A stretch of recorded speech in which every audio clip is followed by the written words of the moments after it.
News की सुर्खियों पर नजर डालें तो लगता है हमारी अर्थव्यवस्था रॉकेट की तरह उड़ रही है। लेकिन जब हम और आप अपना बैंक बैलेंस या महीने का खर्च देखते हैं तो कहानी बिल्कुल उल्टी नजर आती है ना? तो आज के इस विश्लेषण में हम इसी दिलचस्प विरोधाभास के पीछे का सच जानेंगे। हम डेटा और फैक्ट्स के जरिए समझेंगे कि आखिर इस तेज मैक्रो इकोनॉमी ग्रोथ और आम इंसान की खाली होती जेब के बीच इतना बड़ा फासला क्यों है। इस पूरी चर्चा को हम 5 हिस्सों में बांटेंगे। सबसे पहले बात करेंगे ग्रोथ पैराडॉक्स यानी विकास के विरोधाभास की, फिर गोल्ड और रुपी ट्रैप, उसके बाद मैन्युफैक्चरिंग की असलियत, फिर महंगाई का भ्रम और आखिर में रियल एस्टेट क्राइसिस को डिकोड करेंगे। तो चलिए सीधा चलते हैं हमारे पहले मुद्दे पर, द ग्रोथ पैराडॉक्स। दुनिया की सबसे तेजी से बढ़ती अर्थव्यवस्था का ये जो टैग है, जमीनी स्तर पर इसका असल मतलब क्या है? सबसे बड़ा सवाल जो हर किसी के मन में आता है वो ये कि अगर अर्थव्यवस्था इतनी ही तेजी से बढ़ रही है तो आम नागरिक खुद को गरीब क्यों महसूस कर रहा है। देखिए, डेटा साफ बताता है कि सिर्फ सबसे तेजी से बढ़ती इकोनॉमी होना ही काफ़ी नहीं है। बेरोजगारी और गरीबी जैसी ज़मीनी समस्याओं को जड़ से ख़त्म करने के लिए हमें असल में 10% से भी ज़्यादा की ग्रोथ रेट चाहिए। ग्रोथ तो हो रही है, बिल्कुल हो रही है, लेकिन वो आम लोगों की ज़रूरतें पूरी करने के लिए अभी भी नाकाफ़ी है। अब यहां से कहानी जुड़ती है हमारे दूसरे और बहुत ही क्रिटिकल पॉइंट से, सोने और रुपए का जाल। आइए समझते हैं कि हमारी करेंसी और सोने के इंपोर्ट के बीच ऐसा क्या कनेक्शन है जो इकोनॉमी पर इतना भारी पड़ रहा है। ये डेटा पॉइंट आपको सच में हैरान कर देगा। हर साल हम लगभग 800 टन सोने का आयात करते हैं, यानी इंपोर्ट करते हैं। और आपको पता है हमारा घरेलू उत्पादन कितना है? सिर्फ 1 टन के आसपास। अब जरा सोचिए, इतने भारी इंपोर्ट का बिल चुकाने के लिए हमें विदेशी मुद्रा, खास तौर पर डॉलर्स की जरूरत पड़ती है। मतलब जितना ज्यादा सोना अंदर आएगा उतना ही डॉलर देश से बाहर जाएगा, और इसका सीधा बहुत ही तगड़ा असर हमारे विदेशी मुद्रा भंडार पर पड़ता है। इसी भारी भरकम इंपोर्ट की वजह से कुछ आर्थिक विश्लेषकों ने एक बहुत ही चौंकाने वाली भविष्यवाणी की है। उनका अनुमान है कि जिस तरह से हमारी अर्थव्यवस्था इंपोर्ट पर निर्भर है और डॉलर की लगातार मांग बनी हुई है, आने वाले समय में $1 के मुकाबले रुपया 150 के स्तर तक भी गिर सकता है। जी हां, 150। ये कोई मामूली नंबर नहीं है, बल्कि एक बहुत बड़ा वार्निंग साइन है कि हमें अपनी बुनियादी कमियों को तुरंत सुधारना होगा। अर्थशास्त्र के किताबों में अक्सर पढ़ाया जाता है कि जब भी मुद्रा कमजोर होती है तो देश का निर्यात यानी एक्सपोर्ट अपने आप बढ़ जाता है। पर असलियत क्या है? पिछले 14 सालों में रुपए की वैल्यू में 60% से ज़्यादा की गिरावट आई है, लेकिन फिर भी हमारी जीडीपी में एक्सपोर्ट का हिस्सा 25% से गिरकर 21% हो गया है। ऐसा क्यों? क्योंकि जो सामान हम देश में बनाते हैं उसके लिए कच्चा माल तो हमें बाहर से ही मंगाना पड़ता है ना। जब रुपए गिरता है तो वो कच्चा माल महंगा हो जाता है, जिससे बनाने की लागत बढ़ जाती है। मतलब ये हमारी पूरी सप्लाई चेन के लिए एक दोहरी मार है। और यही हमें ले आता है आज के तीसरे मुद्दे पर, मैन्युफैक्चरिंग की ज़मीनी हकीकत।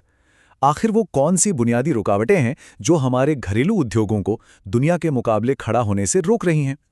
क्या आपने कभी सोचा है कि भारत में कोई बिजनेस खड़ा करना या मैन्युफैक्चरिंग करना इतना महंगा क्यों है? इसका एक बहुत बड़ा और सीधा कारण है बिजली के दाम। हमारे और आपके घरों में बिजली का बिल आता है लगभग 5 से 7 रुपए प्रति यूनिट, लेकिन उन्हीं फैक्ट्रियों और उद्योगों के लिए ये रेट 11 से 17 रुपए प्रति यूनिट तक पहुंच जाता है। इसे इकोनॉमिक्स की भाषा में क्रॉस सब्सिडाइजेशन कहते हैं। मतलब आम घरों को सस्ती बिजली देने का आर्थिक बोझ सीधा उद्योगों की कमर पर डाल दिया जाता है। अब ऐसे में हमारे यहाँ बने प्रोडक्ट ग्लोबल मार्केट में बाकियों को कैसे टक्कर देंगे?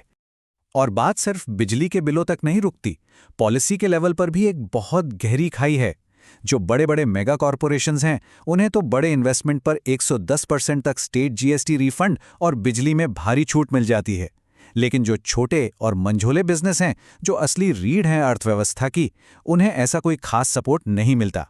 अब आप ही बताइए, जब खेल के नियम ही सबके लिए एक जैसे नहीं हैं, तो कोई छोटा मैन्युफैक्चरर बड़ा कैसे बनेगा? चलिए अब आगे बढ़ते हैं और डिकोड करते हैं महंगाई के भ्रम को। सरकार कहती है महंगाई कंट्रोल में है, लेकिन जब हम बाजार जाते हैं तो जेब खाली हो जाती है। आखिर ये जादू हो कैसे रहा है? देखिए, हमारे देश में महंगाई नापने का जो सबसे बड़ा पैमाना है उसे कहते हैं कंज्यूमर प्राइस इंडेक्स यानी सीपीआई। लेकिन इसमें एक बहुत बड़ा झोल है।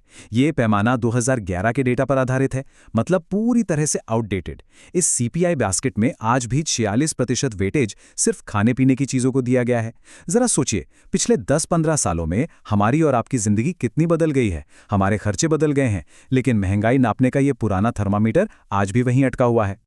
और इस थर्मामीटर की सबसे मज़ेदार या कहूं कि हैरान करने वाली बात क्या है पता है?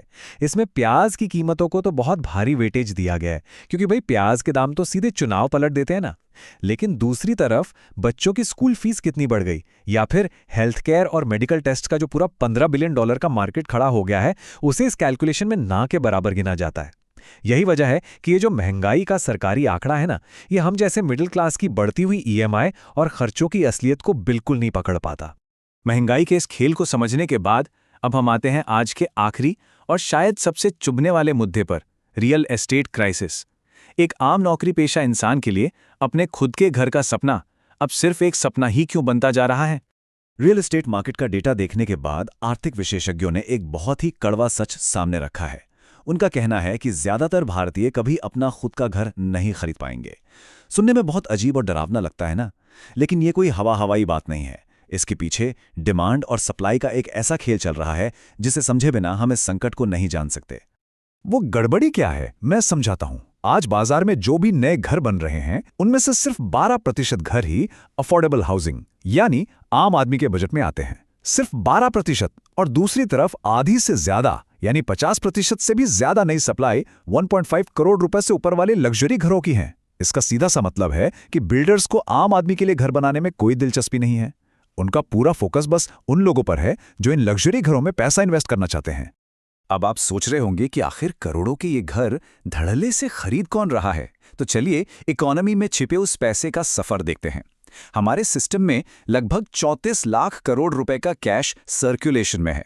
ये जमा किया हुआ पैसा अक्सर बिना रसीद वाले सोने की खरीदारी में जाता है और फिर वहां से निकलकर सीधे प्रॉपर्टी और रियल एस्टेट के बड़े बड़े इन्वेस्टमेंट्स में चला जाता है। इसी कैश और अनअकाउंटेड पैसे की वजह से प्रॉपर्टी के रेट इतने ऊपर पहुंच गए हैं कि एक आम नौकरीपेशा इंसान की सैलरी तो इसके आसपास भी नहीं फटक सकती। और इस अंधाधुंध इन्वेस्टमेंट का नतीजा क्या हुआ है?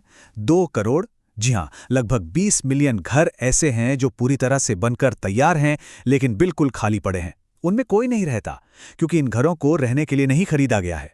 ये तो बस बड़े लोगों के लिए अपने पैसे को पार्क करने का यानी अपनी संपत्ति को सुरक्षित रखने का एक जरिया भर बन गए हैं। इस आग में घी डालने का काम कर रहा है बाहर से आने वाला पैसा। हर साल विदेशों से भारत में लगभग 129 बिलियन डॉलर्स आते हैं। भारत के जो टॉप बिल्डर्स हैं, उनकी 20 से 30% बुकिंग तो सीधे इसी विदेशी रेमिटेंस से हो रही है। अब इसका असर क्या हुआ? प्रॉपर्टी के दाम लोकल लोगों की कमाई से पूरी तरह कट चुके हैं। मतलब हमारे अपने देश का रियल एस्टेट अब हमारी बुनियादी जरूरत नहीं रहा, बल्कि दुनिया भर के अमीरों के लिए ट्रेड होने वाला एक एक्सक्लूसिव एसेट बन चुका है। तो इस पूरे विश्लेषण के बाद हम एक ऐसे चौराहे पर खड़े हैं जहां एक बहुत ही चुभने वाला सवाल हमारे सामने है।